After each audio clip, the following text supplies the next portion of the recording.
This is an extraordinary moment in American history. It was the beginning of a whole new world. San Francisco is a happening town. I want to be in show business, and I don't know any other way but to start showing my business. Carol Doda and the Condor Club usher in this era of topless dancing. It was a sensation. She was brave enough to do something no one had done before. This isn't your usual costume, is it? Oh, well, I don't think so. Do you? She made an international name for herself. I give them a fantasy, which people need. We ended up getting busted. The city shut the clubs down. Carol Doda was saying, my body is the art, and the performance is going to go on. These girls are so bad they got arrested. Let's go see them. Why is everybody becoming so puritanical? Are they afraid of the body? People went absolutely wild when she did this. A lot of rules were being broken. She changed our thinking about something as personal and basic as nudity.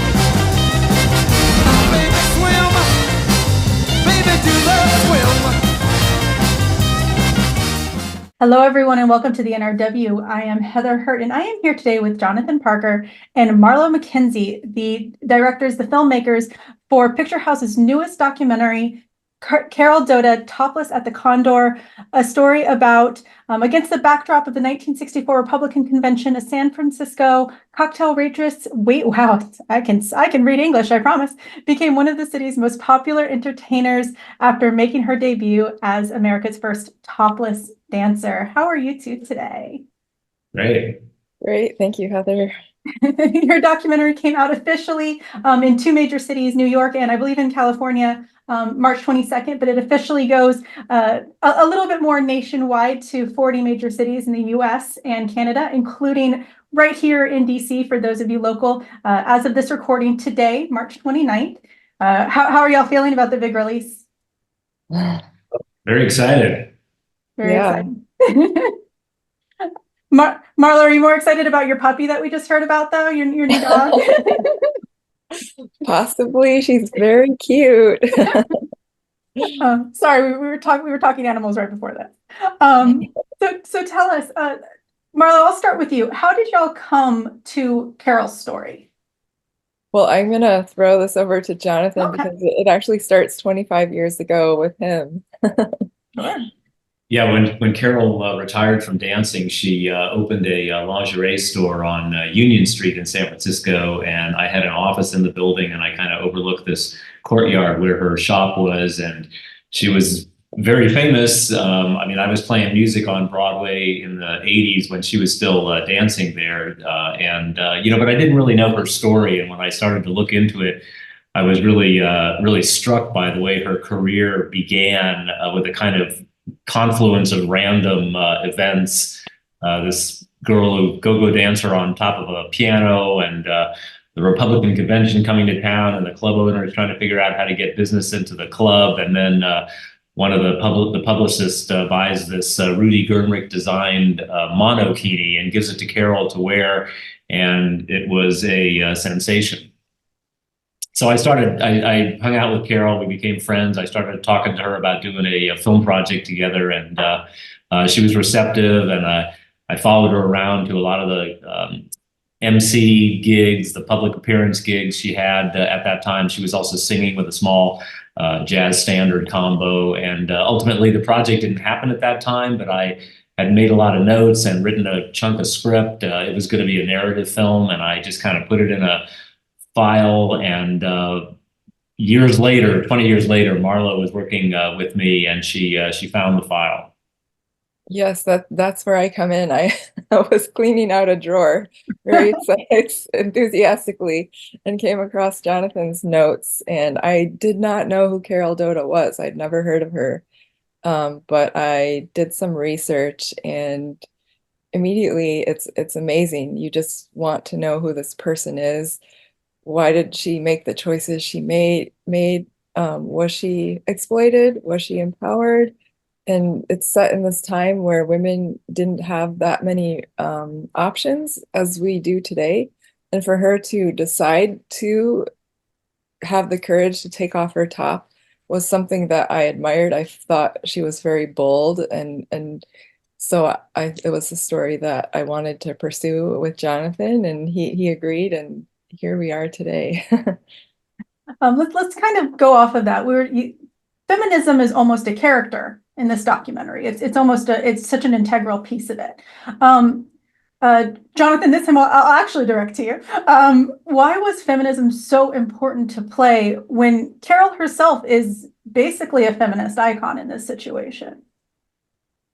Well, I think it was important. We really wanted to put Carol's career in context, and that's why we have three experts, we call them, PhDs, cultural critics, sociologists, who can help us understand what Carol, because the stigma of being an adult performer is still to this day, it's quite a strong thing.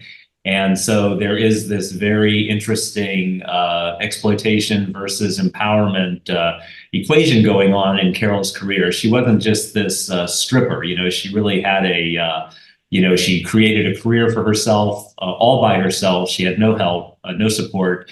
And it's a pretty impressive feat. Absolutely. Marlo, with the guests that y'all brought into it, a lot of them had very clear stances on the time itself. Do you think that that their opinions are the same now as they were then? I'm not sure what you mean. I guess let me clarify. I'm so sorry.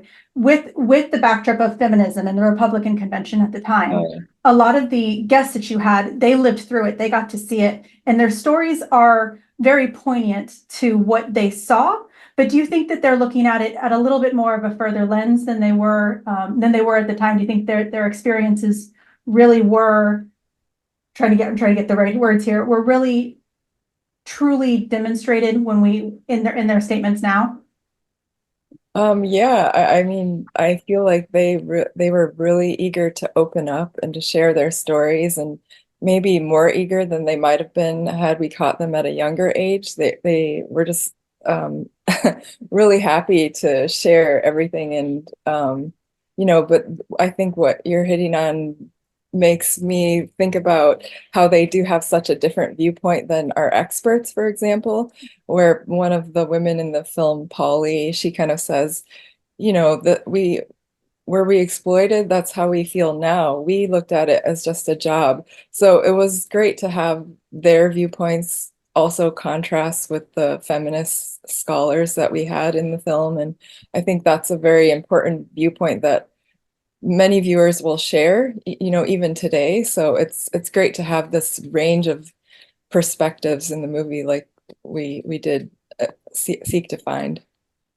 There seems to be more stories like this coming out, especially in documentary form, where we get to see a broader range of entertainment, of people who are doing work in the sex industries.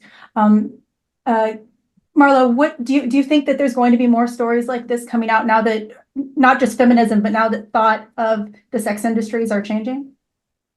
Yeah, I definitely think I always look at things as something that we need to heal culturally. Stories tend to come out when they need to come out, and sex is still a taboo topic in the US somewhat. It's a topic that's a bit tricky. Just talking about this film with people, people would kind of giggle when I just mentioned it, or I had pushback from friends, and Jonathan did too, about, why are you producing a story about a stripper? And I was definitely like, well, why not? And, let's explore what that is. And so when you have this kind of like catch where people are uncomfortable with something, it's definitely worth exploring, and filmmakers and storytellers really notice that, and I think they're going to kind of gravitate towards that, if for that reason alone. But there are so many other reasons, like Jonathan mentioned, this is still an area that's stigmatized, and so that's something hopefully we can help to change with this movie. Perfect.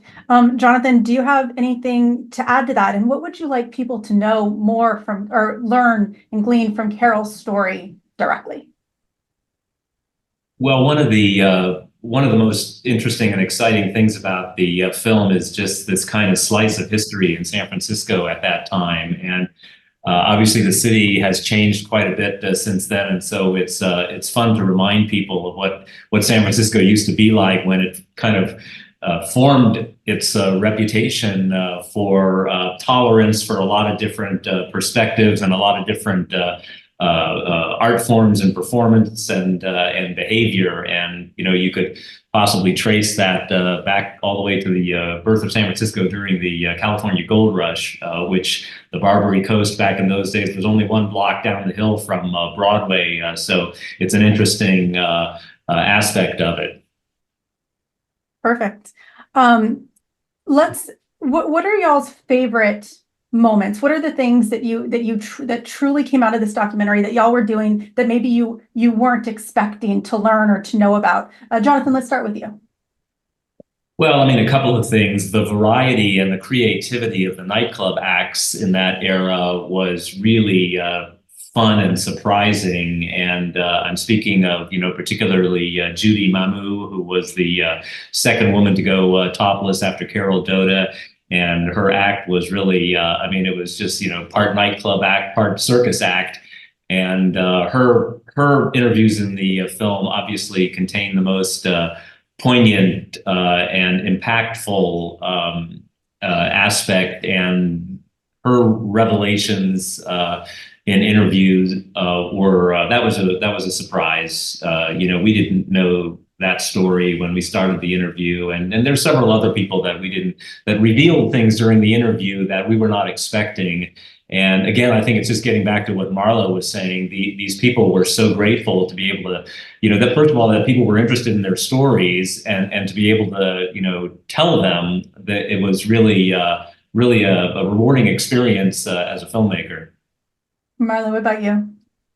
Yeah, I'm thinking about what Jonathan said about Judy Mamou, and I just have to say he did such a wonderful job in the interview. We almost stopped filming, and then he just asked the last question, and that's when Judy kind of talked about the repercussions of what, you know, of her choice to have silicone injection, which is a hugely impactful moment in the film. And I'm so glad she was vulnerable enough to share that. But as far as when I think of Carol, she was very private, and so it was very difficult to find things to share with you all. But discovering her emotional journey around her breasts was something that was big for me. It just occurred to me one day that this seems obvious now, but she was really, like, breasts were really, it was a difficult thing for her because when she was small, people made fun of her. And then when she chose to enlarge them for her career, she was also made, you know, people kind of heckled her around that. She was too big. And then before that, she was too small. And just being able to understand this emotional journey that she would have had to go on, I think helped us to be more sensitive in telling her story. So initially when that was discovered, it was a surprise. And so breasts become really central, but I think this is important because this is something we really have to talk about in our culture. Mm-hmm. And there's Absolutely. So much around that, but yeah, I'll stop there. No, the silicone conversation is very interesting because y'all didn't dive too much into the history of it, but there was a good chunk about how it came to the US and what it can do to these women who they chose to do this. This was something that they wanted to do. And that's such an important lesson that you could get from this, is that feeling of choice. This is what they wanted. This is what they decided to do. And part of it is because this is one of their few options. And it was a very, very strong element to it. Let's go back real quick to talk about the, I apologize, the second topless dancer. I apologize. What was her name again? Judy. Judy. I'm so sorry. I'm so bad with names. I apologize. Judy had some really great images. You had some really cool pictures with the snakes. And of course, she had her monkey. What was it like digging through the archives to go find these images, especially since so much of this was kind of, you know, like pushed under the rug? Jonathan, let's start with you. Well, we had an archival research team helping us find material, and I think Marlo originally tracked Judy down, and I should let Marlo tell the story because it was pretty literally like calling a long list of phone numbers. Sure. Oh, well, yeah. I mean, it wasn't that much, but yeah, we had a research team, and then so I called like 3 pages of phone numbers and found her relative who connected us with Judy. But it was, in terms of archival, that was kind of interesting with Judy because her daughter Malia had all of these photos in a garage, and we spent like a day together sitting in her garage, like sipping tea and like pulling out these gnarly boxes and like going through these photos, and they're treasure.